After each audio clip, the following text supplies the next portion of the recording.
اسی طرح حضرت عمر فاروق رضی اللہ تعالیٰ عنہ سے روایت ہے، میرے پاس یہ شفا شریف ہے، شفا شریف کی یہ جلد نظر پہلی ہے، شفا شریف کی جلد پہلی ہے، صفحہ نمبر 281، حضرت عمر رضی اللہ تعالیٰ عنہ سے روایت ہے، وہ فرماتے ہیں کہ نبی پاک علیہ السلام بیٹھے تھے، نبی پاک علیہ السلام کے ساتھ کچھ صحابہ کرام تھے، ایک اعرابی آیا، ہاتھ میں گو تھی، گو جس کو ہم اپنی زبان میں گو کہتے ہیں، وہ گو تھی، وہ لایا، اس کے بعد کہنے لگا یا رسول اللہ صلی اللہ علیہ وسلم میں آپ پر ایمان نہیں لاؤں گا، میں کلمہ نہیں پڑھوں گا، یا رسول اللہ صلی اللہ علیہ وسلم یہ جانور گو ہے، یہ جانور گو ہے، اگر اس نے کہا کہ آپ نبی ہیں اس وقت میں کلمہ پڑھوں گا۔ نبی پاک علیہ السلام نے فرمایا شرط قبول ہے؟ فرمایا یا رسول اللہ مجھے قبول ہے۔ تو نبی پاک علیہ السلام نے فرمایا ایک گو، آگے کچھ کلام نہیں کیا،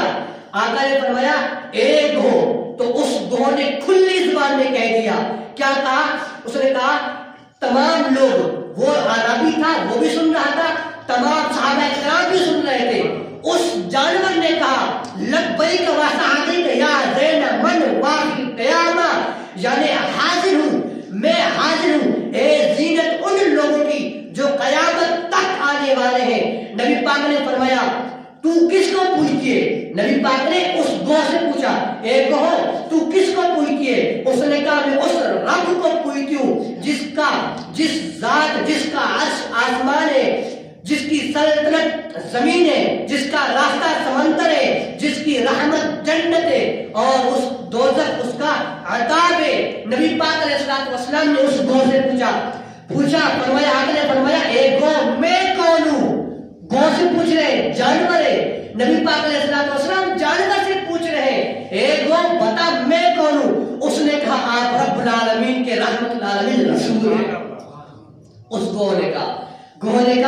آپ رب العالمین کے پیارے رحمت العالمین رسول ہیں، اور آخر میں یہ فرمایا، اور آخر میں گو نے کیا کہا؟ آخر میں کہا آپ خاتم النبیین ہیں، آپ خاتم النبیین ہیں، آپ کے بعد کوئی نبی نہیں آئے گا۔ اور یہ بدبخت قادیانی جو کہتے ہیں کہ نبی آخری آ گیا ہے، حضرت محمد آخری نبی نہیں ہے، او بدبختو اس جانور سے پوچھو جو جانور کہہ رہا ہے یا رسول اللہ آپ خاتم النبیین ہیں، اس جانور نے کہا۔ اس کے بعد آگے سنے، حدیث پوری نہیں ہوئی، اس گو نے آگے کہا جس نے آپ کی تصدیق کی، گو کہہ رہی ہے یا رسول اللہ جس نے آپ کی تصدیق کی، یہ کہا کہ یہ نبی ہے یا نہیں ہے، یہ کب نبی تھا کب نبی بنا، جس نے آپ کی تصدیق کی وہ نقصان میں ہے۔ اور آگے عرض کی جس نے آپ کی تکذیب کی، جس نے آپ کو جھٹلایا، اس وقت وہ عربی جو گو لے کے آیا ہوتا، اس نے کہا بس، اس نے کہا یا رسول اللہ میں ایمان لاتا ہوں آپ پر، ہم انسان نہیں جانور بھی آپ کو آخری نبی مانتے ہیں۔ کہیے نا سبحان اللہ، جانور بھی نبی پاک علیہ السلام کو آخری نبی مانتے ہیں، ان کو پتا ہے کہ یہ آخری نبی ہے، اور آج ہم انسان ہو کر ہمیں پتہ نہیں کہ ہمارے آخری نبی کون ہے۔